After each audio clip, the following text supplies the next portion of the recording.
సేవా సాధన. ప్రార్థన అనేది ఉత్తమ సేవా మార్గం. అమ్మ జీవితమే ఒక ప్రార్థనామయ జీవితం. ఈ ప్రార్థన ఆమె కోసం చేసుకున్న సందర్భాలు 1-2 మాత్రమే. అవి కూడా ఆమె సచ్చీలతను, గోప్యతను, పవిత్రతను కాపాడమని చేసిన ప్రార్థన. ఆమె జీవితంలో ప్రార్థనలన్నీ సన్యాసి శిష్యుల గురించో, భక్తుల గురించో, లేదా కుటుంబ సభ్యుల కోసం చేసిన ప్రార్థనే మనకు కనిపిస్తుంది. ఇవన్నీ కూడా ప్రతిఫలం ఆశించిన ప్రార్థనలు, అందుకని ఇవన్నీ సేవ అయ్యాయి. ఆమె అందరికీ క్షేమాన్ని కలిగించేది. ఆమె పేరే క్షేమంకరి కదా. అయితే ఇక్కడ మనం గుర్తించాల్సింది, సేవ చేసేటప్పుడు ప్రార్థించటం, సేవ చేయలేనప్పుడు మాత్రం ప్రార్థించటం, 2 విషయాలు ఉన్నాయి. సేవ చేసేటప్పుడు మనం ప్రార్థన చేస్తే అది మనల్ని పవిత్రులను చేస్తుంది. అహంకారం, ప్రతిఫలాపేక్ష, కీర్తికాంక్ష లేకుండా చేయగలుగుతాం.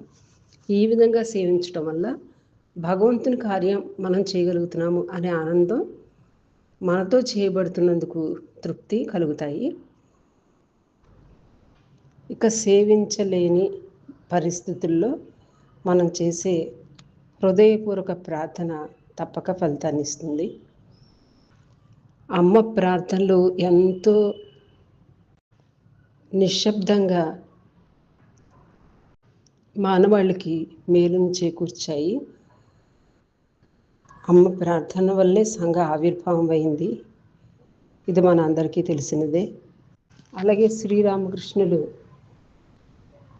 జీవసేవని శివసేవగా చేయాలన్న దానికి స్వామీజీ కారణమైతే, ఒక ఇన్స్ట్రుమెంట్ అయితే, అమ్మ దీనికి పాలన శక్తి, పోషక శక్తి అయ్యారు. శారదామాత ఒకసారి అంటారు, గురుదేవులు సర్వస్వం అయినట్లుగా నేను దర్శిస్తున్నాను.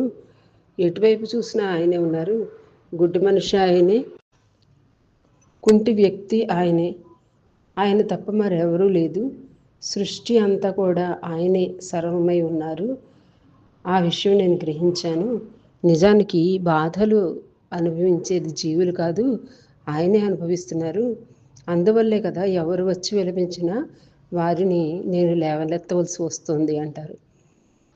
అంటే ఇక్కడ అందరిలోనూ శ్రీరామకృష్ణులు ఉన్నారు, ఆయనకే నేను సేవ చేస్తున్నాను అనే ఒక గభీర భావం మనకి కనిపిస్తుంది. ఇంకా అంటారు, ఆయన సంపత్తితోటే కదా నేను ఆయనకు సేవ చేస్తున్నాను అంటారు. భక్తుడు, అమ్మ మీరు విశ్రాంతి తీసుకోండి అని అంటే, నేను నిద్రించడం కన్నా నిద్రపోవటం మానుకుని ఆ సమయంలో కూడా జపం చేయగలిగితే జీవులకు ఉన్నత గతి కలిగిస్తుందని అనిపిస్తుంది. ఈ చిన్ని దేహానికి బదులు ఒక పెద్ద దేహం ఉంటే ఇంకా ఎంత సేవ చేయగలిగేదాన్నో అని అంటారు. ఒకరోజు చీమలు బారులు తీరిపోతూ ఉంటే రాధు వాటిని చంపడానికి ప్రయత్నిస్తుంది. అప్పుడు అమ్మ రాధుని చంపొద్దని చెప్పి అంటారు, నాకు వాటిలో ఏం కనిపిస్తుందో తెలుసా, అక్కడ చీమలు కనపట్టలేదు, అవన్నీ గురుదేవుల చేతులు, కాళ్ళు, మొహం, కళ్ళు ఇవే కనిపిస్తున్నాయి. సమస్త జీవులు ఆయనకి చెందినవే కదా. పెద్దగా నేనేం చేయగలను, అందరినీ ఎలా కాపాడగలను, వీరందరి బాధ్యతను నాకు అప్పగించారు, వీరందరినీ కాపాడగలిగితే ఎంత బాగుంటుంది కదా అని అనిపిస్తుంది అంటారు అమ్మ. సేవ చేయటంలో అమ్మ పొందే ఆనందం కన్నతల్లి తన బిడ్డకు చేసుకునే సేవలో పొందే ఆనందం అమ్మ జీవితంలో మనకి కనిపిస్తుంది.